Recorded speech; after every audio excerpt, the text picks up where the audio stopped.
Durante este debate asistimos a dúas formas moi diferentes de pensar Galiza en Europa. Mentras uns se pelexan pola Moncloa e polas liortas madrileñas, nós, no BNG, pensamos na realidade galega.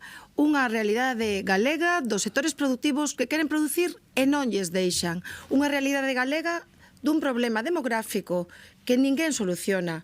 Unha realidade galega de declive industrial e falta de traballo, no que queren expoliar os nosos recursos e os beneficios do vento. E, sobre todo, o que é necesario agora é a voz do BNG, a voz que defende o voto e o pobo galego. Todas esas persoas que onte saíron ás rúas a denunciar o desastre ambiental de Altri saben que é o BNG a que as defende, como fixemos levando a voz directamente das víctimas do accidente de Angrois, a voz dos traballadores e traballadoras da pesca e do metal, como fixemos levando os afectados polas preferentes. É a voz galega en Europa. Logramos que esas voces se escoitaran, porque o silencio é a peor mentira. E o BNG defende todas as cuestións para que Galiza non sexa silenciada.